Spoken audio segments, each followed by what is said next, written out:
Bonjour tout le monde. Donc aujourd'hui, je vais vous montrer à trouver l'équation d'une suite arithmétique à partir d'une table de valeurs ou d'un graphique. L'équation d'une suite arithmétique, elle est toujours de la même forme. Ça va toujours être y est égal à ax plus k. Le a, dans cette équation-là, il représente la régularité de la suite et le k, dans cette équation-là, représente la valeur initiale de la suite. Ça veut dire qu'une fois que vous aurez trouvé la régularité de la suite et la valeur initiale de la suite, vous allez avoir trouvé l'équation de cette suite-là. Ça veut dire que si, avec votre démarche, vous trouvez que votre régularité, elle est de moins 3, donc le A est égal à moins 3, et vous trouvez que votre valeur initiale est de 4, donc le K est égal à 4, et bien puisque votre équation de base, c'est toujours Y est égal à AX plus K, ça veut dire que votre équation, dans ce cas-ci, ça serait Y est égal à moins 3X plus 4, puisque le A, vous avez trouvé que c'était moins 3, et le K, vous avez trouvé que c'était 4. Donc, la première chose que je vais faire, c'est vous montrer comment faire pour trouver la régularité de votre suite, ou le A ici, dans votre équation. Dans votre démarche, vous allez commencer par écrire que vous cherchez la régularité. La régularité, elle est remplacée par la lettre A. Donc, ce que vous cherchez, c'est le A. La régularité dans une table de valeurs, c'est ce qui se passe dans les Y quand les X augmentent de 1. Donc ici, on voit qu'entre le 2 et le 3, il s'est passé un plus 1. La régularité, ça va être de voir quand mes X augmentent de 1, qu'est-ce qui se passe dans mes Y? Bien, il se passe 1 plus 3. Ça veut dire que dans ce cas-ci, ma régularité était très facile à trouver puisque je vois bien que quand mes X augmentent de 1, mes Y augmentent de 3, ce qui veut dire que ma régularité, ça serait 3. Mais ce n'est pas toujours aussi facile à trouver parce que ce n'est pas dans tous les cas que vous allez pouvoir avoir un bond de 1 dans les X pour pouvoir voir qu'est-ce qui se passe dans les Y. Donc, à ce moment-là, vous allez devoir faire une démarche qui est un petit peu plus complexe pour aller trouver votre régularité. La première chose que vous allez faire, c'est d'aller écrire, dans le fond, les bonds qui se passent ici dans les X et de faire la même chose pour les Y. Et là, ce que la table de valeurs nous donne comme information, c'est que quand mes X font un bond de 5, mes Y font un bond de 15. Moi, ce qui m'intéresse en fait, c'est de savoir ce qui se passe quand mes X font un bond de 1. Donc, ce qu'on remarque ici, c'est qu'un bond de 5 dans les X, ça correspond à 5 petits bonds de plus 1 dans les X. Un bond de 1 dans les X, ça serait associé à un bond de combien dans les Y? Donc, si on divisait le grand bond de 15 dans les Y en 5 petits bonds, bien, ça serait combien par bond? Et c'est là qu'on réalise que quand on a un bond de 1 dans les X, bien, on fait un bond de 3 dans les Y, ce qui veut dire que notre régularité, ça va être de 3. Le calcul qu'on a fait, c'est tout simplement le 15 divisé par 5 qui nous a donné 3.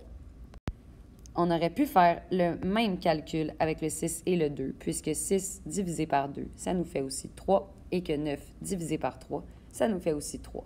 L'important, c'est que vous divisiez le bond des Y par le bond des X, et ça va toujours vous donner votre régularité.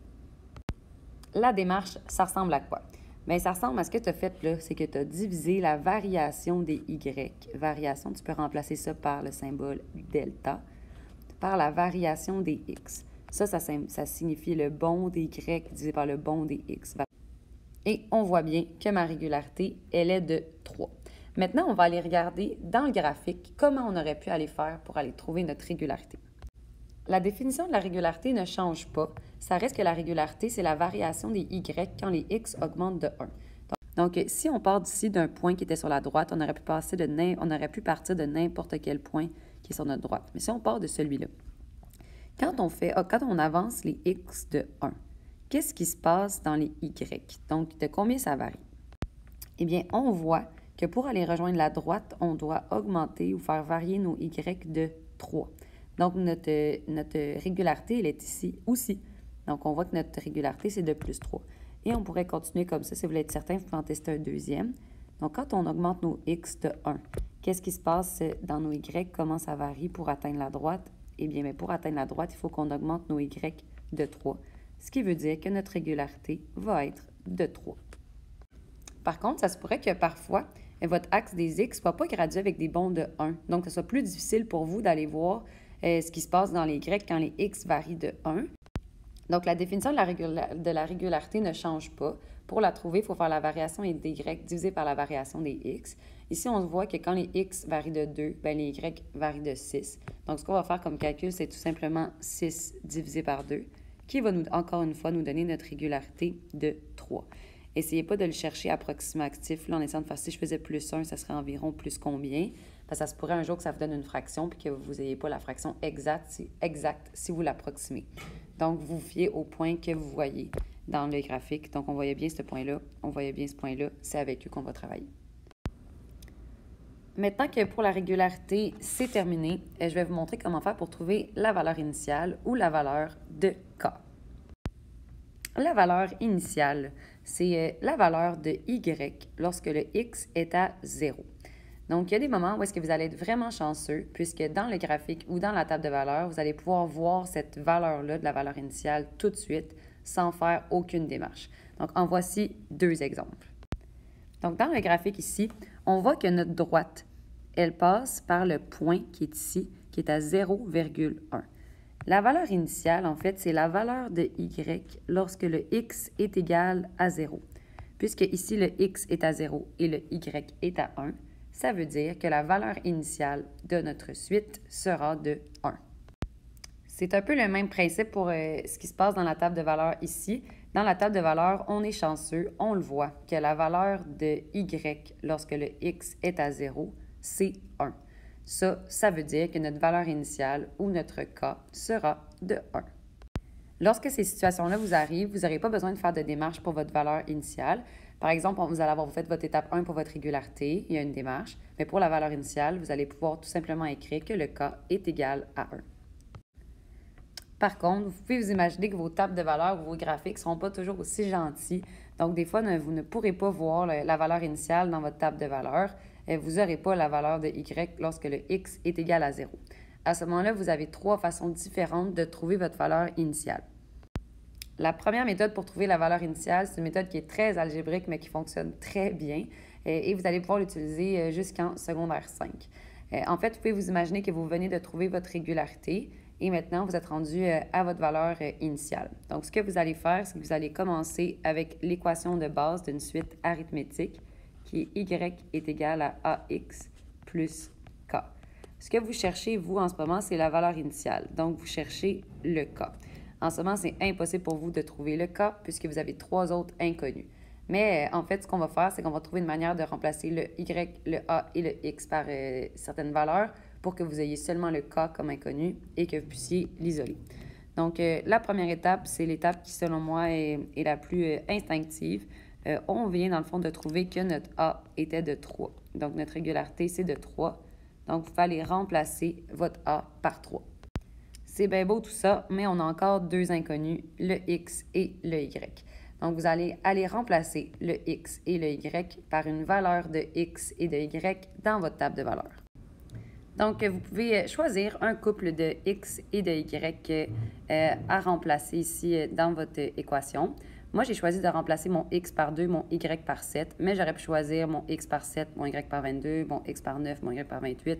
Ça donnerait toute la même affaire au bout de la ligne. Mais je vais travailler avec le 2 et le 7. Donc, quand je vais remplacer mon Y et mon X, ce qu'on voit dans le fond, c'est qu'on a seulement un seul inconnu qui nous reste, c'est le K. Donc, on peut aller le trouver en faisant de l'algèbre tout simplement. Donc, 3 fois 2, ça nous donne 6. Notre inconnu, c'est le K. Je vais avoir le K tout seul. Donc, ce que je vais faire, c'est faire un moins 6 de chaque côté de l'égalité. Et c'est comme ça que je vais obtenir que ma valeur initiale est de 1, puisque 7 moins 6, ça fait 1. De l'autre côté, il reste seulement le K. Donc, j'obtiens que mon K, c'est 1. La deuxième méthode pour aller chercher la valeur initiale, c'est d'aller essayer de retrouver la valeur de Y quand mon X est égal à 0. Donc, pour déterminer la valeur de Y quand le X est à 0, on va aller utiliser le fait que tout à l'heure, on a trouvé la régularité de 3. Ce que ça veut dire avoir une régularité de 3, c'est que si mes X augmentent de 1, donc si j'obtenais 3 à la place de 2, donc 2 plus 1, ça fait 3, eh bien mes Y, il faudrait qu'ils augmentent de 3. 7 plus 3, ça fait combien? Eh bien, ça fait 10. On va aller utiliser ce principe-là pour essayer de faire un retour à l'arrière. Donc, ici, Si on veut passer de 2 à 0, ça veut dire qu'on fait un bond de moins 1 et on refait un autre bond de moins 1. Donc, il faut qu'on recule de 2 pour passer de 2 à 0. Bien, ça veut dire que notre bond de plus 3, là, il va falloir qu'on le recule. Donc, on va reculer de moins 3 et on va reculer de moins 3. Si je descends de 2 pour obtenir 0 dans les x, eh bien, je vais devoir descendre de 6 pour obtenir la valeur qui va ici dans la table de valeurs. Et qu'est-ce que ça fait? 7 moins 6, ça fait 1. Ça veut dire, dans le fond, que votre valeur initiale, eh bien, elle est de 1. La dernière méthode pour trouver la valeur initiale, c'est la méthode qu'on appelle de l'ajustement. Donc, vous allez encore une fois utiliser le fait que la régularité, c'est de 3. Donc, ce que vous allez faire, c'est que vous allez prendre la valeur de x ici, qui était de 2. Donc, si vous faites 2 fois la régularité qui était de 3, eh bien, qu'est-ce que ça donne? Ça donne 6. Qu'est-ce qui se passe entre le 6 et le 7? Bien, il se passe 1 plus 1. Ça veut dire que votre valeur initiale, elle est de 1. Vous pouvez le vérifier une deuxième fois. Donc, si par exemple, on le fait avec le 7 et le 22. Donc, si je prends la valeur de x, qui est de 7, et que je la multiplie par la régularité, qui était de 3, qu'est-ce que ça me donne? Eh bien, ça me donne 21. Qu'est-ce qui se passe entre le 21 et le 22? Eh bien, il se passe 1 plus 1. Ça veut dire que ma valeur initiale, elle est de 1. Ça va être à vous de choisir la méthode que vous préférez pour trouver votre valeur initiale de 1. Mais ultimement, une fois que vous avez votre régularité et votre valeur initiale, vous êtes capable de trouver votre équation. Donc, l'équation de base, c'est y est égal à ax plus k. On a trouvé que la valeur du a, c'était 3. La valeur du k, c'est 1. Donc, notre équation, c'est y est égal à 3x plus 1. Et maintenant, il nous reste une seule étape et c'est la vérification. Pour la vérification, vous allez partir avec votre équation de base et vous allez aller la tester. Donc, vous allez voir, est-ce que c'est vrai que la valeur de y, c'est 3 fois notre valeur de x plus 1? Pour ce faire, vous allez remplacer, dans le fond, la valeur de x et de y par un point dans votre table de valeurs. Prenez un autre point que vous avez utilisé à l'étape 2. Donc, à l'étape 2, moi, j'avais utilisé 2 et 7. Donc, prenez-en un autre. Donc, on peut prendre, par exemple, le point 7 et 22. Et vous allez vous assurer que c'est égal des deux côtés. Et avec ma vérification, je peux voir que mon équation est bonne, puisque quand je remplace mon y par 22 et mon x par 7, eh bien, mon égalité, elle est respectée.